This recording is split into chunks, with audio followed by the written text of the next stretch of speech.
Subscribe करें हमारे channel को और दबाएं बेल आइकन को। तो हेलो दोस्तों, स्वागत है आपका हमारे YouTube चैनल पर। मैं हूं अश्विनी शर्मा और आपका तहे दिल से स्वागत करता हूं। तो हमारे कई वीडियो इस सीरीज में हो चुके हैं।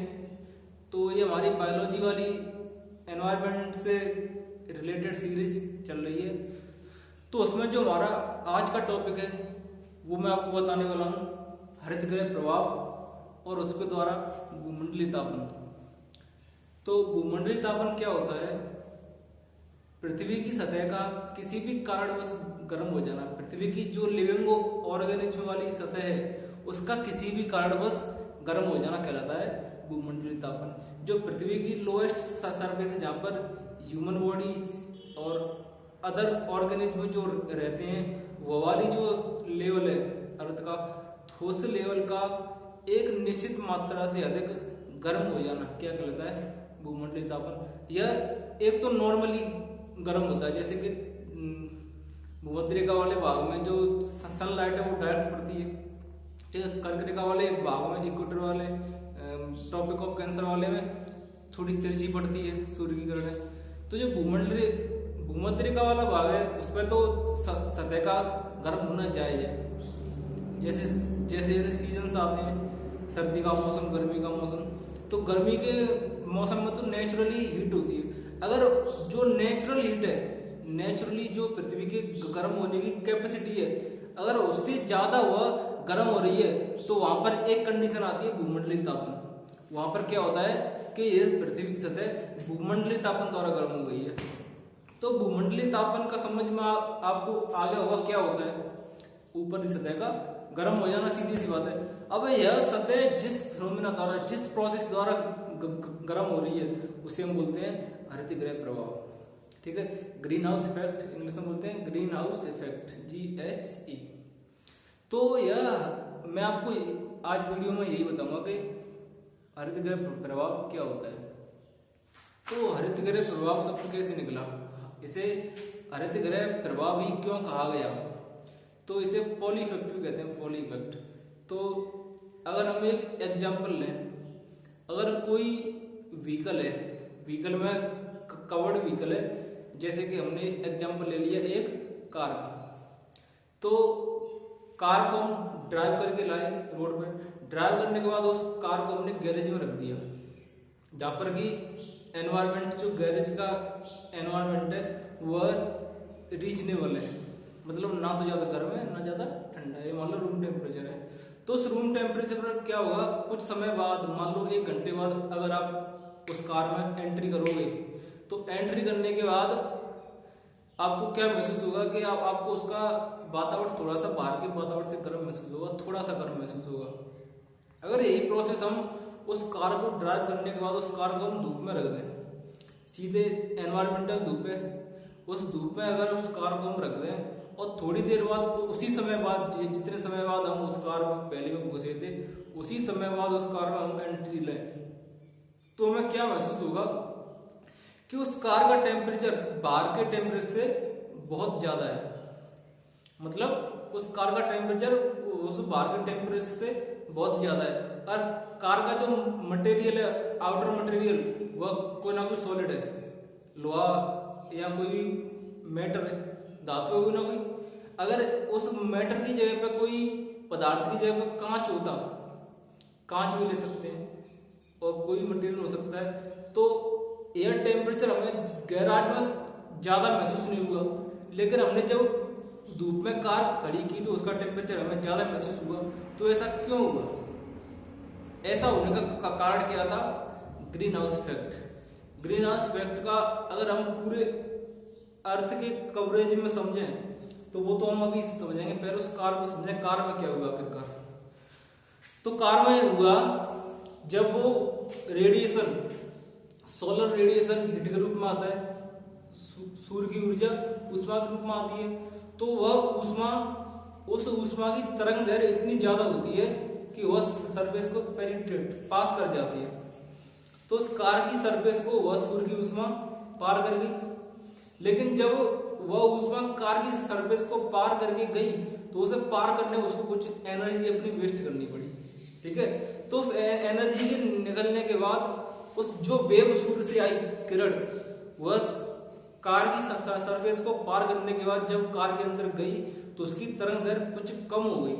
ठीक है, तो उसके बाद वो कार की नीचे वाली सतह से टकराई, बगल वाली सतह से टकराई, तो टकराने के बाद वह पुनः क्या होगा, उसका परावर्तन हुआ। तो परावर्तन होने के पश्चात वह सूर्य की जो किरण थी वह किरण ऊष्मा के रूप में जो किरण थी उसकी तरंग दैर्घ्य कम होने के कारण वह वापस उस कार की सतह को पार नहीं कर पाई और कार से बाहर नहीं जा पाई। ठीक है, तो बाहर न जा पाने के कारण वह किरण जो है कार के अंदर रह गई और उस कार के अंदर उपस्थित नमी, ठीक है, और अन्य कई गैसें हैं, तो नमी और कई प्रकार के गैसें उनके द्वारा उस किरण का अवशोषण कर लिया गया और वह गैसें कार के पूरे एनवायरनमेंट में घूमती रहीं और उस कार के एनवायरनमेंट को गर्म कर दिया। ठीक है, यह था कार के गर्म होने का रीजन। यह क्या था, ग्रीन हाउस इफेक्ट। ठीक है, अब इसी को हम पूरे अर्थ के रूप में समझे। ठीक है, तो हम अर्थ को मान लें, अर्थ को गोलाकार है। ठीक है, गोले को हम मान लें कार के अंदर वाली सरफेस। ठीक है, उस गोले के ऊपर हम रह रहे हैं लिविंग ऑर्गेनिज्म में, गोले के ऊपर, और जो वायुमंडल है पूरी अर्थ को चारों तरफ से कवर किए हुए है वायुमंडल। ठीक है, गोला, गोले के ऊपर एक और गोला वायुमंडल के रूप में पूरे अर्थ को कवर किए हुए है। अगर इसको हम कार मान लें, जो वायुमंडल उसको तो मान लें हम कार की बॉडी, और जो अर्थ है उसे क्या मान लें हम, कार की सीट, अंदर वाला मटेरियल कार का जो भी अंदर है। एग्जांपल दे रहा हूं मैं। तो क्या हुआ, जब ये ड्रॉ किया हुआ है मैंने, इसको समझना, इससे क्लियर हो जाएगा आपको। ये सन से जब सूर्य से जो किरण आई तो जो बाहरी वायुमंडल है, वायुमंडल को पार करके आई तो उसमें अपनी कुछ एनर्जी वेस्ट करनी पड़ेगी सूर्य की किरण को, और जिस तरंग दैर्घ्य से सूर्य आई, मान लो यह किरण की तरंग दैर्घ्य, इस तरंग दैर्घ्य से सूर्य से एक किरण आई। ठीक है, आने के बाद इसने वायुमंडल को पास किया, वायुमंडल से आने के बाद यह पृथ्वी से टकराई। तो उसके बाद क्या हुआ, पृथ्वी से टकराने के बाद इसका इसी वेव का परावर्तन हुआ। परावर्तन होने के बाद इसकी तरंग दैर्घ्य कम हो गई, आई तो ज्यादा तरंग दैर्घ्य की, लेकिन वापस जाते हुए तरंग दैर्घ्य कम हो गई। तरंग दैर्घ्य कम हो गई तो सीधी सी बात है, वेव की इंटेंसिटी कम हो गई, उसकी जो क्षमता थी, किसी भी प्रकार की क्षमता थी वो कम हो गई। केवल बढ़ा क्या, आवृत्ति बढ़ गई। तरंग दैर्घ्य और आवृत्ति का कंसेप्ट बताऊंगा अभी। तो यह किरण जब पृथ्वी की सतह से टकराने के बाद जब परावर्तित हुई, तो परावर्तित होने के बाद यह किरण वायुमंडल में उपस्थित क्लोरोफ्लोरोकार्बन मुख्यतः गैस है जिससे निकलता है, वो गैस है फ्रियोन, जो कि रेफ्रिजरेशन में प्रयोग होती है, फ्रियोन गैस। तो फ्रियोन गैस से निकलने वाली गैस सीएफसी द्वारा वायुमंडल में उपस्थित methane, CO2, carbon dioxide, H2O वायुमंडल में उपस्थित रहता है जल वाष्प के रूप में। जब यह किरण इन मटेरियल द्वारा, इन गैसों द्वारा अवशोषित कर ली गई, इस किरण की जो ऊष्मा थी, तरंग दैर्घ्य कम होने के कारण यह ऊष्मा इन गैसों द्वारा अवशोषित कर ली गई। तो अवशोषित होने के बाद क्या हुआ, यह गैस जो पूरे वातावरण में घूमेंगी, पृथ्वी के सराउंडेड पूरे वातावरण में हवा के द्वारा घूमेंगी। जब यह गैस गर्म है तो गर्म होने के कारण यह गैस अपनी ऊष्मा अगली वस्तु को देती जाती है, अगली वस्तु को ऊष्मा देती है। इस प्रकार वायुमंडल में उपस्थित समस्त जो भी गैसों के कण है वह गर्म हो जाते हैं आपस में टकराव के द्वारा। तो इससे क्या होता है, जो हमारा वातावरण है पृथ्वी का बाहरी वातावरण वह गर्म हो जाता है, इसको बोलते हैं हम ग्रीन हाउस इफेक्ट। समझ आ गया? किरण आई उच्च तरंग दैर्घ्य की, गई कम तरंग दैर्घ्य की, तो उसका क्या हो गया, कम तरंग दैर्घ्य वाली किरण का क्या हो गया, अवशोषण होने के बाद गैस गर्म हो गई और पूरे वातावरण में घूमती रही। तो घूमने के कारण पूरा वातावरण गर्म हो गया, इसे बोलते हैं हम भूमंडलीय तापन। भूमंडलीय तापन किसके कारण हुआ? हृदय प्रभाव के कारण। अब तरंग दैर्घ्य मान लो ये किरण है, तरंग दैर्घ्य वाला कंसेप्ट समझिए।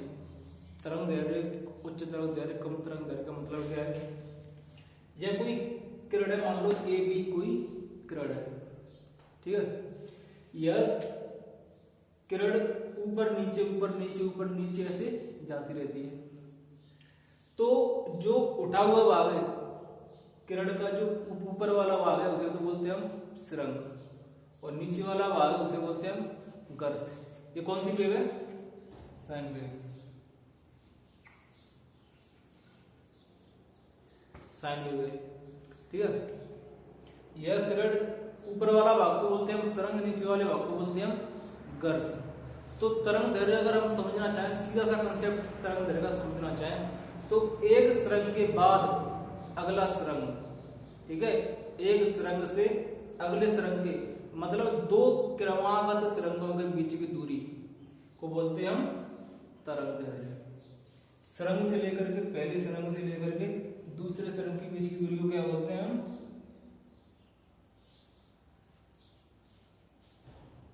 तरंग दैर्घ्य, ठीक है, वेवलेंथ। और आवृत्ति क्या होती है? तरंग दैर्घ्य आवृत्ति का इनवर्सली प्रोपोर्शनल होती है तरंग दैर्घ्य, ठीक है। तरंग दैर्घ्य इनवर्सली प्रोपोर्शनल टू आवृत्ति। तो आवृत्ति क्या होती है? दो क्रमागत सुरंगों के बीच लगा समय, ठीक है। अगर ज्यादा समय लग रहा है, एक सुरंग के बाद अगला सुरंग आने में ज्यादा समय लग रहा है, तो उसकी आवृत्ति ज्यादा है। अगर एक सुरंग के बाद अगला सुरंग आने में कम समय लग रहा है, तो उसकी आवृत्ति कम है। आवृत्ति का मतलब आप सीधा सा समझ जाओ कि क्रमागत, उसी को रिपीट होने में कितना समय लग रहा है, ये होता है आवृत्ति। और तरंग दैर्घ्य होती है रिपीट होने की लंबाई, रिपीट होने की इंटेंसिटी कितनी है, क्षमता कितनी है, उसे बोलते हैं हम तरंग दैर्घ्य। तो सूर्य से आने वाली जो किरण है उसकी तरंग दैर्घ्य कैसी होती है? ज्यादा होती है। अगर तरंग दैर्घ्य ज्यादा है तो आवृत्ति कम है, सीधी सी बात है। अगर तरंग दैर्घ्य ज्यादा बढ़ गई तो सुरंग के बाद अगला सुरंग आने में टाइम ज्यादा लगेगा, तो आवृत्ति कम हो गई। दूसरी वेव बनाता हूं, देखो ये कोई दूसरी वेव है डीसी। तो यहां देखो, एक सुरंग के बाद दूसरा सुरंग आने में समय कम लग रहा है, सुरंग के बाद अगला सुरंग आने में समय कम लग रहा है, तो सीधी सी बात है क्या है? आवृत्ति ज्यादा है। समय कम लग रहा है तो आवृत्ति ज्यादा। आवृत्ति का मतलब होता है रिवीजन, रिवाइज कितने समय बाद। अगर हम सुरंग की जगह पे गर्त ले तो बात एक ही होगी।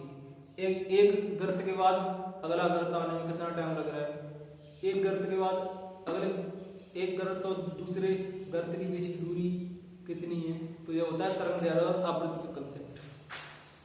तो अगली बात अगर हम देखें तो वो आती है भूमंडलीय तापमान का हमारी पृथ्वी पर क्या प्रभाव पड़ता है। नेगेटिव इफेक्ट क्या पड़ता है, पॉजिटिव क्या पड़ता है। तो नेगेटिव इफेक्ट की बात अगर हम करें तो नेगेटिव इफेक्ट में क्या होता है? नेगेटिव इफेक्ट इसका आता है, नेगेटिव इफेक्ट में क्या होता है? ग्रीन हाउस इफेक्ट की इंटेंसिटी अगर ज्यादा हो जाए, भूमंडलीय तापमान ज्यादा हो जाए, तो पृथ्वी के उत्तरी ध्रुव और दक्षिणी ध्रुव जो जमे हुए होने के कारण उसकी बर्फ पिघल जाती है। हीट ज्यादा आएगी तो बर्फ ज्यादा पिघलेगी, तो पिघलने के कारण क्या होता है? समुद्र के तल में वृद्धि होती है, ठीक है। बर्फ ग्लेशियर से पिघलेगी तो जाएगी कहाँ? समुद्र में, समुद्र के तल में वृद्धि होगी। समुद्र के तल में वृद्धि होने के कारण बाढ़ आएगी, बाढ़ आने के कारण क्या होगा? जान माल की क्षति होगी, सीधी सी बात। मतलब एक स्टेप दूसरे स्टेप से कनेक्टेड है, ठीक है। समुद्र के तल में वृद्धि का नदियों में भाव ज्यादा, नदियों में भाव का बाढ़ की इंटेंसिटी ज्यादा हो जाएगी, बाढ़ ज्यादा आएगी। अब पॉजिटिव वे देखें हम, अगर हम इसका ग्रीन हाउस इफेक्ट का पॉजिटिव इफेक्ट क्या है, तो पॉजिटिव इफेक्ट में क्या होता है? अगर ग्रीन हाउस इफेक्ट नहीं होगा तो पृथ्वी पर जीवन पॉसिबल नहीं माना जा सकता, ठीक है। पॉसिबल क्यों नहीं हो सकता पृथ्वी पर जीवन? तो अगर पृथ्वी का टेम्परेचर गर्म नहीं होगा सूर्य के द्वारा इंटेंसिटी में जो ऊष्मा आती है वो अगर सूर्य के द्वारा पृथ्वी को नहीं मिलेगी तो लिविंग ऑर्गेनिज्म जो भी जीवित जगत है वह जीवित नहीं रहेगा, क्योंकि पेड़ पौधों को वृद्धि करने के लिए सूर्य की ऊष्मा की आवश्यकता होती है। अगर वो होगी नहीं, वातावरण में ऊष्मा घूमेगी नहीं तो सूर्य तो पेड़ पौधे वृद्धि नहीं करेंगे। पेड़ पौधे की वृद्धि होगी नहीं तो क्या होगा, जो शाकाहारी है उनका जीवन खतरे में, तो इससे एक पारिस्थितिकी असंतुलन पैदा होता है।